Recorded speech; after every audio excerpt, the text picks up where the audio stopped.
नमस्कार प्रिय विद्यार्थियों, ये है कीर्तिमान एकेडमी ऑफिशियल यूट्यूब चैनल। मैं पूजा मैम आप लोगों के लिए लेकर आज हाजिर हूँ। यूपी SSSC और अन्य परीक्षाओं के लिए सामान्य हिंदी का आज मैं सिलेबस शुरू कर रही हूँ, जिसमें आपके सब जितने सामान्य हिंदी जितने परीक्षाओं में पूछे जाते सामान्य हिंदी से प्रश्न, तो मैं उन सब परीक्षाओं को देखते हुए आज मैं शुरू कर रही हूँ सामान्य हिंदी में वर्णमाला।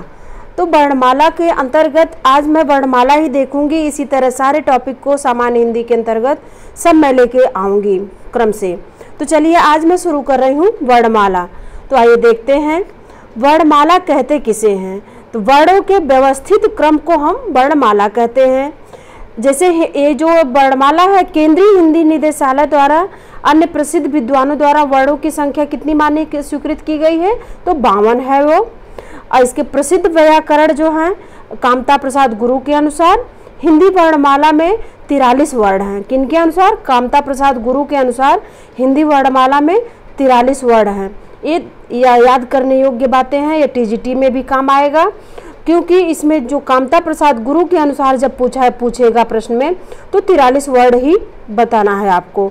तो कुछ अन्य व्याकरणों ने इसको 58 या 59 वर्णों को भी मानते हैं, लेकिन ज़्यादा से ज़्यादा हमारा यही पूछा जाता है कामता प्रसाद गुरु के अनुसार। इसमें होते हैं अयोगवाह, कितने होते हैं? 2। कौन कौन है वो? अंग और आहा। कुल वर्णों में 52 वर्णों में अयोगवाह 2 होते हैं, अंग और आहा। व्यंजन होते हैं कितने? संयुक्त व्यंजन होते हैं 4। मूल व्यंजन है 33। उच्छिष्ट या आगत या द्विगुण व्यंजन, इतने नामों से जानते हैं इसको, ये 2 होते हैं। स्वर कितने हैं? 11 हैं। छोटा आ, बड़ा आ, छोटी ई, बड़ी ई, छोटा ऊ, बड़ा ऊ, री, ए, ऐ, ओ, औ। तो इतने हमारे स्वर और कुल वर्ण 52 हो गए। व्यंजन इतने हैं। तो चलिए आज आगे देखती हूँ जो स्थान है बोलने के हिसाब से, जो जिन जिन स्वरों और व्यंजनों का उच्चारण जिस मुख के भाग से हम करते हैं उसको देख लेते हैं। तो चलिए स्वर है जिह्वा एवं ओष्ठाकृत के अनुसार हम किस भाग से कौन से अक्षर को बोलते हैं। तो अग्र स्वर के नाम से भी जाना जाता है। अग्र स्वर के उच्चारण में जीभ का अगला भाग जो है ऊपर उठता है, तो जिसको हम अग्र स्वर के नाम से जानते हैं, तो वो हम पूछा जाता है। आगे मैं विस्तार से बताऊंगी कौन अग्र स्वर है, कौन पश्च स्वर है, कौन मध्य स्वर है। तो पहले मैं थोड़ी सी इसकी समरी बता देती हूँ। तो चलिए, ये हो गया अग्र स्वर। दूसरा हो गया मध्य स्वर। मध्य स्वर का उच्चारण स्थान क्या होता है, तो देखते हैं। मध्य स्वर के उच्चारण में जीभ का बीच वाला भाग ऊपर उठता है, अतः इसे केंद्रीय स्वर भी कहते हैं।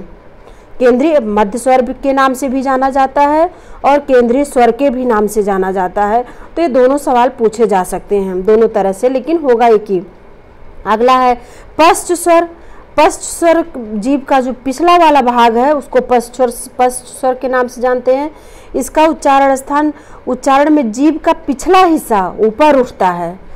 इसी तरह अवृत्त मुखी या अवृत्ताकार स्वर ऐसे स्वर हैं जिनका उच्चारण करते समय ओष्ठ का आकार गोल ना होकर ऊपर नीचे फैल जाता है। इसे हम अवृतमुखी या अवृत्ताकार स्वर कहते हैं।